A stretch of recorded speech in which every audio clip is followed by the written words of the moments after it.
Hello everybody, welcome to Ashish Singh Lectures. I am Madiha Khan, your friend who is here to help you with your English language. तो आज की class में हमारा नया chapter start करने जा रहे हैं जिसका नाम है द बॉल पोम. ठीक है, बॉल पोम एक बॉल के बारे में पोम है और एक लड़के के बारे में पोम है कि कैसे एक बॉल खो जाने पे उसको बहुत दुख होता है, लेकिन साथ ही साथ शायद वो अपने ज़िंदगी का पहला लॉस भी एक्सपीरियंस करेगा और उसके साथ रियलाइज़ भी करेगा कि ज़िंदगी मूव ऑन करने का ही नाम है. ठीक है, तो इस तरीके की एक पॉम थी. ठीक है, आप क्या होता है कि इसकी आज जो समरी वगैरह देख लेते हैं, हम इसको अच्छे से देख लेते हैं. इसके एनसीईआरटी क्वेश्चन एंड आंसर्स देखेंगे, उसके बाद इसी में हम इसके पीवाईक्यूज़ भी देखेंगे और एमसीक्यूज़ भी देखेंगे. तो सबसे पहली ज़रूरत क्या है आपको जानने की कि इसके ऑथर कौन है. इसके ऑथर या पोएट का नाम क्या है? John Berryman. क्योंकि ऑथर्स इंपॉर्टेंट है, क्वेश्चन आ जाता है तो ध्यान रख लेना. ठीक है, चलो आप स्टार्ट करते हैं. पहले हम पोम पढ़ेंगे. तो पोम क्या कह रही है? What is the boy now who has lost his ball, what is he to do? I saw it go merrily bouncing down the street and then merrily over there is it in the water. ठीक है, अब यहाँ बोलते हैं कि भाई वो जो लड़का है वो क्या करेगा जिसने अपनी बॉल खो दी, है ना. मैंने देखा उस बॉल को इतने हंसी खुशी ऐसे कूदते फांगते जाते हुए गली से, और जाकर अब वो कहाँ गिर गई है? पानी में. No use to say O there are other balls and ultimate shaking grief fixes the boy. कोई मतलब नहीं है ये बात बोलने का कि दूसरी बॉल्स भी तो हैं खेलने को. उसकी जो मेमोरीज उस बॉल से जुड़ी हुई हैं वो तो वापस नहीं आएंगी, है ना. और दूसरी बात कि जो लड़का है बेचारा वो काफ़ी ज़्यादा दुख में है. As he stands rigid trembling, staring down all his young days into the harbor where his ball went, I would not intrude on him. अब वो बेचारा वहाँ खड़ा है दुख में, उसको सब चीज़ें, उसकी मेमोरीज याद आ रही होंगी कि किस तरीके से उसकी जो बॉल थी जिससे वो खेलता था, उसकी वो सारी मेमोरीज उसे मिल रही होंगी, है ना. और अब उसका कोई भी फ़ायदा नहीं था क्योंकि वो जो बॉल है वो उसकी मेमोरीज के साथ पानी में चले गई, है ना. और लेकिन मैं जाकर बीच में कुछ नहीं बोलूँगा, मैं उस बच्चे को सहानुभूति भी नहीं दूंगा. A dime, another ball is worthless. Now he senses his first responsibility. कोई पैसे देना या कोई दूसरी बॉल जो है वो बिल्कुल बेकार बात है क्योंकि उसकी वो वाली बॉल के साथ जो मेमोरीज हैं वो तो कोई वापस नहीं ला सकता. उसको अपनी पहले रिस्पॉन्सिबिलिटी का सेंस हुआ होगा. In a world of possessions people will take balls, ball will be lost always little boy. यहाँ पे बॉल्स से क्या मतलब है कि भाई इस दुनिया में बहुत सी ऐसी चीज़ें जो आपके पास होती हैं, आप पोजेस करते हो. अब वो आपके घर वाले भी हो सकते हैं, आपका कोई लव्ड वन भी हो सकता है, मतलब कोई चीज़ भी हो सकती है और कोई इंसान भी हो सकता है जिसको आपको कभी ना कभी किसी ना पॉइंट पे खोना ही पड़ जाता है. ठीक है, and no one buys a ball back. Money is external.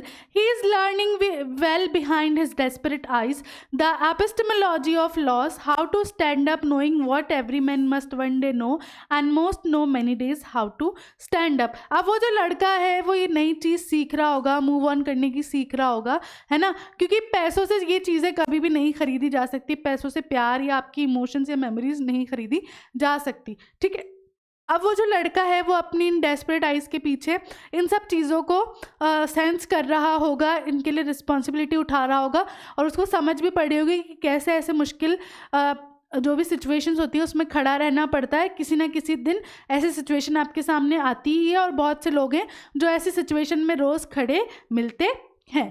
ठीक है, तो इस तरीके की पॉम थी. तो बेसिकली पॉम किसकी थी, किस बारे में थी? लॉस ऑफ लाइफ के बारे में, है ना, कि लाइफ में बहुत तरीके के लॉसेस होते हैं. अब इसकी समरी देखो. The ball poems poet John Berryman is beautifully describing a boy who has lost his ball. काफ़ी खूबसूरती से उन्होंने डिस्क्राइब किया एक लड़के को जिसने अपनी बॉल खो दी है. This poem is about losing something that you love and learning to grow up. ये पोम इसी बारे में कि आप कोई अपनी ऐसी प्यारी चीज़ खो दो जिससे आप बहुत प्यार करते हो और आप अब क्या कर रहे हो, सीख रहे हो बड़े होना. The poet assumes a boy who is playing with the ball. यहाँ पे वो दिखा रहे हैं कि एक लड़का है जो बॉल के साथ खेल रहा है. Once the ball bounces out of his control and consequently falls into the water. फिर क्या होता है कि बॉल जो है वो उसके कंट्रोल से बाहर निकल जाती है और बहुत ज़ोर ज़ोर से उछल कूद कर पानी में जाकर गिर जाती है. विच मेड हिम सैड, जिससे वो काफ़ी दुखी हो जाता है. To us the loss of a ball is of minor consequence and our reaction is it to say we'll get another ball. अगर हम देखो छोटे बच्चों के साथ हम क्या करते हैं, देखो नॉर्मल बात है, आपके घर में कोई बच्चा, उसकी कोई डॉल टूट गई, कोई खिलौना टूट गया, तो हम उसको क्या बोलते हैं, अच्छा चलो चुप हो जाओ, नया ला देंगे। बट वो तो वो बच्चा ही जानता है ना कि उसने उसके साथ क्या क्या मेमोरीज, क्या क्या चीज़ें बनाई होंगी। This is not so and another ball is worthless, लेकिन दूसरी बॉल या दूसरा कोई टॉय भी मीनिंगलेस है। Money is external, it can not buy back or love not replace the things that we love. Money बिल्कुल बाहरी चीज़ है, वो प्यार वापस नहीं ला सकता, ना ही वो चीज़ें रिप्लेस कर सकता है जिससे हम प्यार करते हैं। The things that really matter. The losses may be the loss of personal possession or the death of someone close or the separation from the beloved one. But despite this, you have to learn to stand up, to be strong and get on with your life, no matter how much it hurts inside. ठीक है, अब ये जो loss है, ये तो यहाँ तो चलो एक बॉल बताई गई है, लेकिन ये लॉस किसी भी तरीके का हो सकता है। जैसा कि मैंने आपको बताया, आपने अपना कोई प्यारा खो देना या उससे अलग हो जाना, है ना, या आपकी कोई बहुत प्यारी चीज़ आपने खो दी है।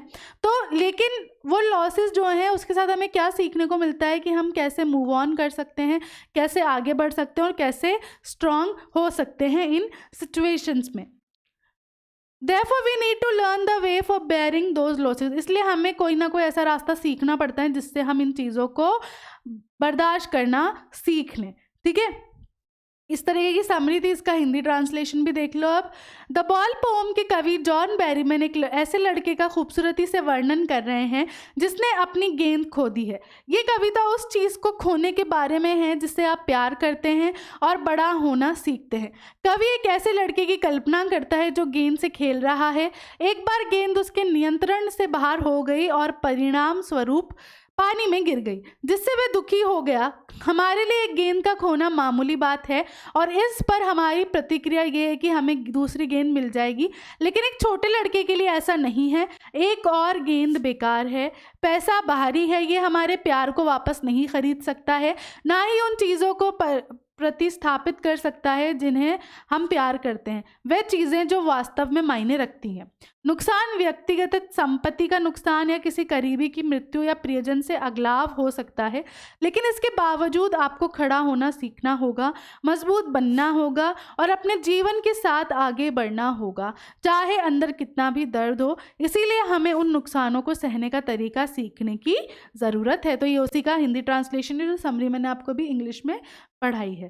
ठीक है, इसकी थीम देखो चैप्टर की। John Berryman's poetry the ball poem has childhood grief and the quest for innocence as its theme. यहाँ पे मेन थीम क्या है कि भाई बच्चों के छोटे छोटे सपने, छोटे छोटे ख्वाब, छोटी छोटी इच्छाएं, है ना, और उन इनोसेंस में उनको मतलब पहली बार कोई चीज़ वो एक्सपीरियंस करते हैं उस बारे में है।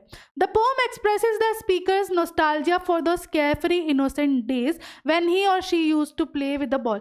यहाँ पे जो पोम है वो आपको क्या बता रही है, यहाँ पे जो पोएट है वो अपने पुराने हो सकता है चाइल्डहुड मोमेंट्स याद कर रहे हो कि कैसे वो छोटे थे, जब केयर फ्री थे, सिर्फ उनको लॉस किस तरीके की चीज़ों का होता था कि बॉल खो गई, ये हो गई। लेकिन अभी जो लाइफ है हमारी, बड़े होते होते हमारे लॉसेस भी बड़े होते जाते हैं। The poem also explores themes of mortality and the inevitable loss of youth's unfettered joys as a result of growing up.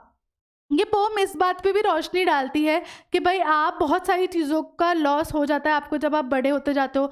आप जो है धीरे धीरे अपना जो जवान, जो मतलब है यंग वाला जो यूथ है, वो खोने लगते हो। आप के साथ ये भी होता है कि आप अपना कोई दोस्त खो देते हो या अपने कोई पेरेंट्स खो देते हो, और इससे आप और ज़्यादा ग्रो करना सीखते हो। The importance of learning the ways to accept loss and keep on moving with life. यहाँ पे आप ये भी सीखते हो कि कितना ज़रूरी है कि हमें इन चीज़ों को सहन करना आना चाहिए, सहन शक्ति होना चाहिए और इन्हें एक्सेप्ट करना भी आना चाहिए, इतना स्ट्रॉन्ग इंसान को होना चाहिए। तो इस तरीके से यहाँ पे थीम है। ठीक है, इसके वर्ड मीनिंग्स देखो आप। मैरीली बहुत मतलब ऐसे चेयरफुल तरीके से ना, बाउंसिंग उछलना, ग्रीफ दुख, रिजिड कठोर, ट्रैम्बलिंग कांपना, हार्बर डॉक वगैरह जो होता है ना, इंट्रूड घुसपैठ, डाइम यहाँ पे 10 सेंट को बोला गया है ना, करेंसी की बात हुई है, वर्थलेस बेकार, यहाँ पे अब इसके एनसीईआरटी वाले क्वेश्चन एंड आंसर्स देख लो। Why does the poet say I would not intrude on him, why doesn't he offer him money to buy another ball. Poet ऐसा क्यों बोलते हैं कि मैं जाके इंटरफेयर नहीं करूँगा, वो उसे पैसे क्यों नहीं देते दूसरी बॉल खरीदने के लिए। The poet says I would not intrude on him because he does not want to intervene in the natural process of learning. वो इस चीज़ में घुसपैठ नहीं करना चाहते थे कि भाई अगर मैं घुसपैठ करूँगा तो शायद वो नेचुरल प्रोसेस नहीं सीखेगा किसी भी चीज़ को लर्न करने का, ग्रो करने का। He wants the boy to learn the meaning of loss on his own. वो चाहते थे कि वो जो लड़का है वो अपने आप लॉसेस वगैरह के बारे में जाने और उन पे सीखे, मूव ऑन करना। He also doesn't offer him money to buy another ball because that would be worthless. वो उसे पैसे भी इसलिए ऑफर नहीं करते दूसरी बॉल खरीदने के लिए क्योंकि वो क्या है, बिल्कुल बेकार बात है। He wants the boy to learn the lesson of responsibility. वो उस बच्चे को चाहते हैं कि वो सीखे रिस्पॉन्सिबिलिटी क्या चीज़ होती है, इसलिए वो बिल्कुल भी इंटरफेयर करना नहीं चाहते थे।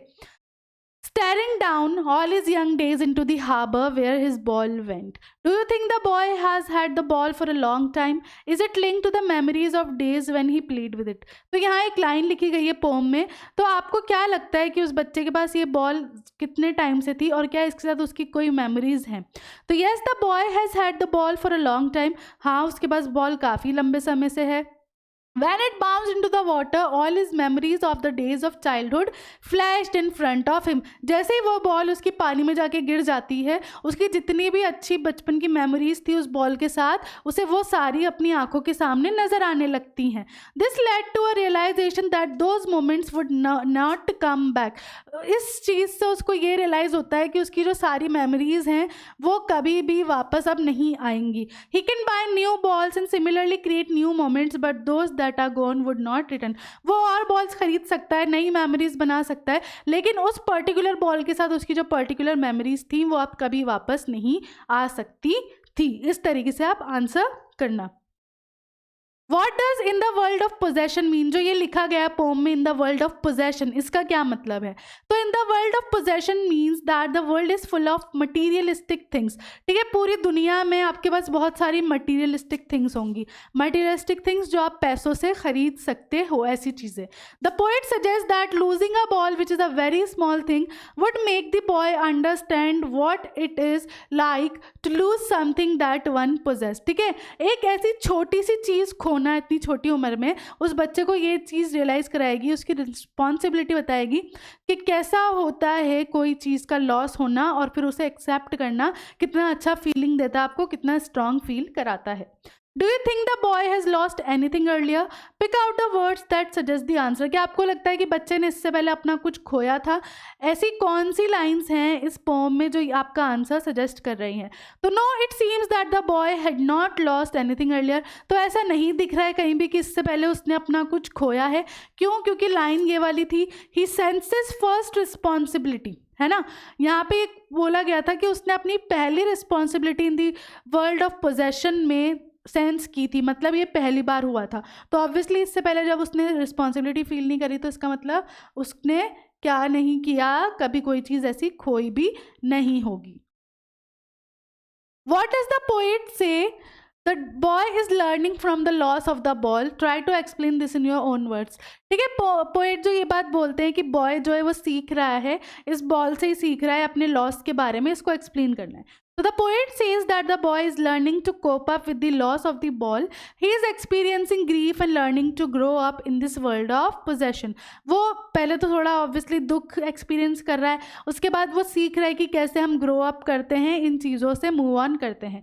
He learns that there are so many things in life that are lost and cannot be brought back. वो ये भी सीख रहा है साथ साथ कि ऐसी बहुत सारी चीज़ें लाइफ में जो हम खो देते हैं और उन्हें हम कभी दोबारा वापस नहीं ला सकते। The boy will learn how to stand up and leave the losses behind.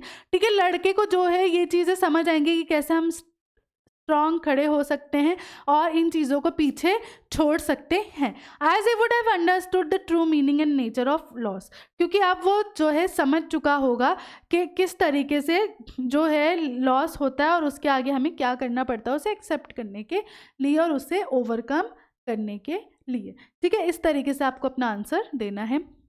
ठीक है, अब यहाँ पे जो है पहले इसके MCQs देख लो।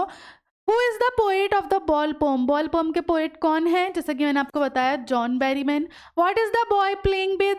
बॉय जो है वो किससे खेल रहा था? बॉल से खेल रहा था अपनी। Where does the ball go? Ball कहाँ चले जाती है? वाटर में चले जाती है, पानी में चले जाती है। What does a ball cost? एक बॉल की क्या कॉस्ट होगी? 10 डाइम, क्योंकि हमने 1 डाइम है ना, 10 सेंट इतनी ही होती है। How does the child react at the loss? ठीक है, वो कैसे रिएक्ट करता है जो उसका लॉस होता है उस पर? स्टैंड रिजिड, बिल्कुल ऐसे रिजिड होके खड़ा हो जाता है, शेक करता है, घूरता है। तो हमने देखा कि तीनों ही चीज़ें करता है, तो all of them. According to the poet what is the child learning? ठीक है, पोएट के अकॉर्डिंग बच्चा क्या सीख रहा है? लॉस बेयर करना, अपनी चीज़ों की केयर करना, रिस्पॉन्सिबल होना या केयरफुल होना। तो वो क्या सीख रहा है? टू बेयर लॉस, है ना, कि कोई अगर लॉस हो जाए आपको तो आप उसको कैसे सहन कर सकते हो। Does the poet condole the boy? क्या पोएट जो है उसको कंडोल करता है, मतलब उसको सहानुभूति देता है या उसको मतलब थोड़ा कंफर्ट देता है? तो हमने देखा कि वो साफ ही कह देता है कि मैं इंटरवीन नहीं करूँगा। तो आंसर क्या होगा? No. Why does the poet decide not to condole the boy? Poet ऐसा क्यों डिसाइड करता है कि वो जाकर उसको कंफर्ट नहीं देगा? ही इज़ बिजी, क्या वो बिजी है? ही इज़ इनडिफरेंट, उसको कोई इंटरेस्ट ही नहीं है, या फिर it will be of no use, या फिर वो खुश है। तो भाई वो कोई मतलब की बात नहीं है, it will be of no use, इसलिए वो जाकर कंडोल नहीं करता है। Name the literary device used in merrily bouncing down the street and then merrily over. ठीक है, यहाँ पे तुमसे लिखा हुआ है कि इसमें कौन सा लिटरेरी डिवाइस यूज हुआ है जो लिखा है merrily bouncing down the street and then merrily over, है ना, there is it in the water. तो आपको यहाँ पर कौन सा वाला क्या दिख रहा है लिटरेरी डिवाइस यूज होता हुआ? तो कौन सा यूज हुआ है? तो यहाँ पे क्या यूज हुआ है? देखो, तुम्हें पहले देखो यहाँ क्या दिख रहा है, बार बार रिपीट होता हुआ, मैरिली मैरिली, है ना। तो जब ऐसे पूरा वर्ड पूरे उसमें लाइन में कहीं भी रिपीट होता है, सिर्फ आगे पीछे नहीं, कहीं भी, चाहे आगे चाहे पीछे चाहे बीच में, तो वो क्या कहलाता है? आपका एनाफोरा कहलाता है। तो यहाँ पे कौन सा लिटरेरी डिवाइस यूज हुआ है? एनाफोरा यूज हुआ है। ठीक है, अब यहाँ पे देखो एक्सट्रैक्ट बेस है, यहाँ पे तुम्हें पोम का एक पैराग्राफ दिया हुआ है। What is the boy now who has lost his ball? What is it to do? I saw it go. जो स्टार्टिंग वाला पैराग्राफ है वही दिया हुआ है। Merrily bouncing down the street and then merrily over, there it is in the water, no use to say O there are other balls. तो इसमें क्या क्वेश्चन आपसे पूछे गए और आपको आंसर कैसे करना है वो देखो। तो क्वेश्चन यहाँ पूछा गया है, what has happen to the boy? ठीक है, लड़के के साथ क्या हुआ? तो the boy was very sad as he had lost his ball. तो बच्चा जो है वो काफ़ी ज़्यादा उदास है क्योंकि वो अपनी बॉल खो चुका है। ठीक है, क्वेश्चन नंबर 2 देखो, why does the poet say no use to say O there are other balls? Poet ऐसा क्यों बोलते हैं कि इस बात को बोलने का कोई मतलब नहीं है उसे कि और भी दूसरी बॉल्स हैं? क्यों? The poet says so as the loss of the ball is of a major consequence to the boy. वो ऐसा क्यों बोलते हैं? क्योंकि ऑब्वियसली भाई वो जो बॉल है उसका लॉस उसके लिए अलग है, उसको वो दूसरी बॉल्स वो वाली खुशी और मेमोरीज नहीं दे सकती दोबारा। Which word means happily? Happily इसमें हमने कौन सा वर्ड देगा जिसका मीन्स मतलब हैप्पीली है? कौन सा? Merrily. Where did the ball go? Ball कहाँ चले गई थी? The ball went to the water, पानी में गिर गई थी। ठीक है, इस तरीके के एक्सट्रैक्ट बेस्ड क्वेश्चंस आते हैं। एक और एक्सट्रैक्ट यहाँ पे आपको दे दिया, now he senses first responsibility in a world of possessions, people will take balls, ball will be lost always little boy, and no one buys a ball back, money is external. ठीक है, यहाँ पे एक और आपको stanza दे दिया गया, उसके बेसिस पे क्वेश्चन आंसर्स करने। क्वेश्चन है, what does the boy understand? Boy को अब क्या समझ आ जाएगा या वो क्या समझ रहा है? तो the boy learns to grow up and understands his first responsibility. जो लड़का है अब वो बड़ा होना सीखेगा और अपनी पहली रिस्पॉन्सिबिलिटी सेंस भी करेगा। What does the world ball signify? जो बॉल्स यहाँ पे है, जो दूसरी बॉल्स के लिए बात की गई है, वो क्या सिग्निफाई कर रहे हैं? Ball signify the boys innocence and happy young days. What is meant by the word possession? Possession का मतलब क्या होता है? Possessions mean something that is owned और पोजेस्ड, आपके पास वो चीज़ होना, ठीक है। पोजेशन वो चीज़ आपके पास होना, आपकी है ना, ये चीज़ ओनरशिप जो चीज़ दर्शाती है, तो वो होता है आपका पोजेशन, ठीक है। इस तरीके से आपको लिखने हैं। आप इसके क्वेश्चन एंड आंसर्स देख लो, PYQs। No use to say O there are other balls, what do the words in inverted commas mean? ठीक है, ये जो लिखा है यहाँ पर O there are other balls, ये जो वर्ड्स लिखे हैं इन्वर्टेड कॉमाज में, इसका क्या मतलब है ये बताना है आपको। उसी के साथ आगे क्वेश्चन है, why does the poet think that it is useless to give this suggestion to the boy? Poet को ऐसा क्यों लगता है कि दूसरी बॉल्स हैं, ये वाला सजेशन देना बेकार है, ये ऐसा उन्हें क्यों लगता है? तो the word suggest that the loss of the ball is not important enough to worry about, ठीक है। तो अब यहाँ पे ये जो वर्ड्स हैं इन्वर्टेड कॉमर्स में, ये क्या बता रहे हैं कि भाई ये जो बॉल का जो लॉस है वो इतना इम्पॉर्टेंट नहीं है कि उसके बारे में सोचा जाए। The poet knows that the boy is sad and grieved over the loss of his ball and knows it is useless to make the boy understand how unimportant the loss of the ball is, ठीक है। अब poet जो है वो जानते हैं कि बच्चा बेचारा सैड है, दुखी है क्योंकि उसकी बॉल खो गई है, और उन्हें पता है कि ये चीज़ यूजलेस है। उस बच्चे को ये चीज़ बताना कि कितनी छोटी सी चीज़ है ना, बॉल एक छोटी सी चीज़ है, क्योंकि उसके लिए ये बहुत बड़ी बात थी, ठीक है। What is the boy learning from the loss of the ball? लड़का क्या सीख रहा है या क्या सीखा उसने जो लॉस हुआ बॉल का उसको उससे? The boy is learning the epistemology of loss from the loss of the ball. उसने इस चीज़ को समझा कि भाई लॉस क्या होता है। He is understanding what it means to lose something he greatly admires. वो इस चीज़ को समझ रहा है कि भाई कैसा लगता है जब हम कोई ऐसी चीज़ जिसे हम बहुत पसंद करते हैं उसे खो देते हैं तो। And no one buys a ball back, money is external. What does the poet imply by this expression? जो वो लिखते हैं कि भाई कोई भी अब जो है तुम्हारी वो बॉल वापस नहीं ला सकता, मनी तो बाहरी बात है। इससे वो क्या इम्प्लाई करना चाहते हैं, क्या इम्प्लीमेंट कर रहे हैं? Through this expression, the poet implies that a lost ball cannot be bought back even with money. इससे वो ये बताना चाह रहे हैं कि जो लॉस्ट बॉल है, जो वो खो चुका है, वो पैसों से भी वापस नहीं आएगी। Money can only be use to buy valuable things but not to restore or compensate for a thing that is lost, ठीक है। पैसा जो है वो आपको दूसरी चीज़ें दे सकता है, लेकिन आप उससे जो मेमोरीज हैं या उसके साथ आपकी जो भी वैल्यूज़ हैं वो चीज़ रिप्लेस नहीं कर सकता। He senses first responsibility. What responsibility is referred to here? यहाँ पे जब बोला गया कि भाई उसने अपनी पहली रिस्पॉन्सिबिलिटी फील की, तो किस रिस्पॉन्सिबिलिटी की बात हुई है? The responsibility referred to here is of losing a ball by a little boy and how he learns to grow up. यहाँ रिस्पॉन्सिबिलिटी की क्या बात हुई है कि लड़के ने जो बॉल खोई उसको अब समझ आ रहा है कि अपनी कोई प्यारी चीज़ खोने का दुख कैसा होता है, कैसा हमें एक्सपीरियंस होता है और उसको हम कैसे इग्नोर या मूव ऑन कर सकते हैं उससे। The ball is a much loved possession and the boy experiences grief at the loss of his ball. Ball जो है वो क्या है, काफ़ी उसके करीबी है, उसकी एक बहुत प्यारी चीज़ है जो उसके पास है, इसलिए जो बच्चा है वो अभी एक्सपीरियंस कर रहा है उस चीज़ को खोने का दर्द। His ball which personifies is young and happy innocent days, क्योंकि वो बॉल जो है उसको किस चीज़ की याद दिलाती हैं, उसके अच्छे दिनों की याद दिलाती हैं, अच्छी मेमोरीज की याद दिलाती हैं। The losing of the ball is losing his innocence and he is forced to grow up and become responsible. वो बॉल खोना ऐसा है कि वो अपनी इनोसेंस खो रहा है, अपनी मासूमता खो रहा है ना, और अब उसको जो है ज़बरदस्ती बड़ा होना पड़ेगा क्योंकि ये चीज़ उससे अब फील हो गई है, अंडरस्टैंड वो कर रहा है। Why does the poet say that he will not offer the boy money to buy another ball? Poet ऐसा क्यों बोलते हैं कि वो लड़के को पैसे नहीं ऑफर करेंगे या उसको कंडोल नहीं करेंगे दूसरी बॉल खरीदने के लिए? या फिर क्वेश्चन ऐसे भी आ सकता है कि why does poet say I would not intrude on him? Why doesn't he offer him money to buy another ball? Same question पहले भी आ चुका है, तो क्वेश्चन इस तरीके से या ऐसे आ सकता है, तो आप क्या लिखोगे?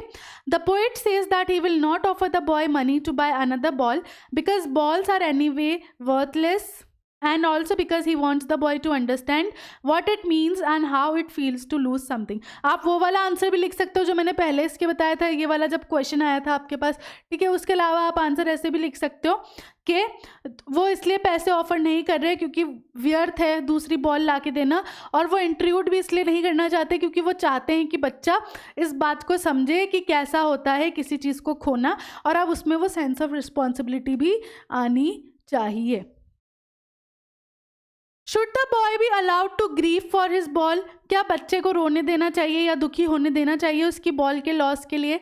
If his loss is irreparable और irretrievable then how should one handle it? अब उसका जो लॉस है अगर वो जो है उसको रीपे नहीं किया जा सकता, उसको रिप्लेस नहीं किया जा सकता, या उसको कुछ भी करके वापस नहीं लाया जा सकता, तो उस चीज़ को कैसे हैंडल करना है? What lessons can be learned, और हम यहाँ से क्या क्या चीज़ें सीख सकते हैं?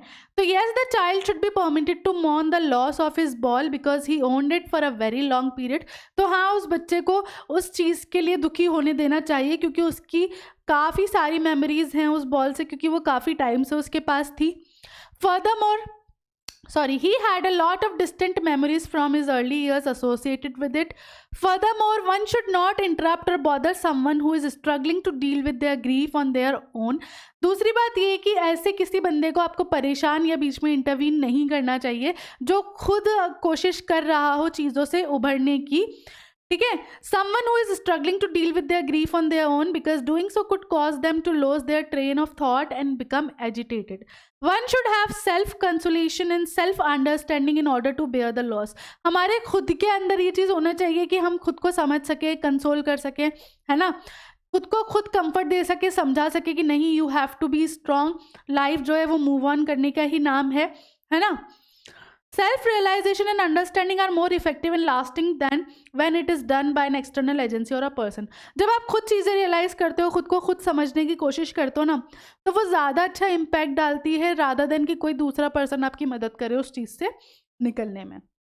वहीं यहाँ पे आपको लेसन भी मिल रहा है। How did the boy really react to the loss of a ball, or was he fearful of something or someone? ठीक है। अब यहाँ पे जो बच्चा है वो किस तरीके से रिएक्ट कर रहा था अपनी बॉल के लॉस के लिए, या फिर वो किसी से डर रहा था? Can our attention be directed toward his family and other people? Are there any lessons to be learned? So the boy was not fearful of anyone. In fact, he was really upset about the loss of the ball. तो लड़का किसी भी तरीके से किसी से भयभीत नहीं था, वो बहुत ज़्यादा बस उदास था अपनी बॉल खोने की वजह से। The ball was valuable for him, उसके लिए वो बॉल काफ़ी वैल्यू रखती है। He was shocked, remain fixed, trembled with grief, staring at the place where the ball had fallen. वो काफ़ी शॉक था, इसलिए वो थोड़ी देर बिल्कुल ऐसे होता है ना, हम स्टिल हो जाते हैं शॉक में, फिर वो थोड़ा सा डर कह रही हूँ अपने सैडनेस की वजह से काँपता है, थोड़ा सा बॉल को घूरते रहता है जहाँ वो जाकर गिर गई थी, जहाँ से वो वापस उसे नहीं ला सकता था। His family must not have been affected by the loss as a ball is an easily available and inexpensive item. देखो, हम भी होंगे तो हमें भी कोई इतना अफेक्ट नहीं पड़ेगा, तो उसकी फैमिली को भी कोई अफेक्ट नहीं पड़ा होगा, क्योंकि बॉल जो है वो एक ईजिली अवेलेबल चीज़ है, उसको वो रिप्लेस करके दे देंगे। The loss of the ball teaches a lesson to us, लेकिन ये जो लॉस था ये हमें लेसन सिखाता है। Money is external in the sense that it can give you only outer happiness और pleasure, not inner. Money external क्यों है? क्योंकि वो हमें आउटर हैप्पीनेस ज़रूर दे सकता है, लेकिन हमें इनर हैप्पीनेस नहीं प्रोवाइड करा सकता, हमारी मेमोरीज नहीं ला सकता। Money can not by the emotions and heavenly virtues. Money हमारे इमोशंस या हमारी जो भी दूसरी मेमोरीज या इनर वाली पीस वाली चीज़ें वो वापस नहीं ला सकता। It can not be linked with old memories. Moreover, self-consolation, realization और understanding is more effective and lasting than done by an external agency or a person. वापस से वही लेसन हमें मिलता है कि खुद चीज़ें सीखना, खुद को खुद कंसोल करना बहुत ज़्यादा अच्छा इफ़ेक्टिव चीज़ है ना। हालांकि जबकि अगर कोई पर्सन हमारे साथ वैसा करेगा तो और क्या होगा, हम उसके मतलब वो कहते हैं ना कि भाई मैं तुम्हारा बहुत आभारी हूँ कि तुमने मेरी मदद की, तो ऐसी वाली चीज़ हो जाती है। इससे बेटर है कि खुद ही इतने स्ट्रांग बनो कि किसी की ज़रूरत ही ना पड़े। How is the lost ball the metaphor of the lost childhood of the boy? ठीक है, ये जो लॉस्ट बॉल है ये किस तरीके से बच्चे के चाइल्डहुड, खोया हुआ चाइल्डहुड की यहाँ पे मेटाफोर की बात हुई, मतलब लॉस्ट बॉल को हमने कैसे कंपेयर किया है इनडायरेक्टली उसके बचपने से, है ना, कि यहाँ पे बॉल खोना उसका चाइल्डहुड खोने के बराबर माना गया है। Why doesn't the poet want to intrude on the boy by offering him money to buy another ball. यहाँ पे सेकंड क्वेश्चन तो वही वाला है कि भाई क्यों वो इंटरवीन नहीं करता, उसको पैसे वगैरह ऑफर नहीं करता नई बॉल लाने के। तो the boy has a ball, perhaps he has been keeping it for a long time. लड़के के पास एक बॉल है, शायद उसके पास वो काफ़ी पहले से है। He must have developed a lot of attachment and love with the ball. उसको काफ़ी ज़्यादा उससे अटैचमेंट और प्यार हो गया होगा बॉल से अब तक, क्योंकि कोई भी चीज़ आपके पास ज़्यादा समय से होती है तो आप उससे अटैच हो जाते हो। Suddenly while he is playing the ball bounces down the street and after a few bounces it falls down into the harbour. ठीक है, सडनली क्या होता है, वो खेल रहा होता है और सडनली उसकी बॉल जो है बाउंस होकर जाकर पानी में गिर जाती है। And after a few bounces it falls down in the harbour, it is lost for ever. वहाँ पे वो खो जाती है हमेशा के लिए।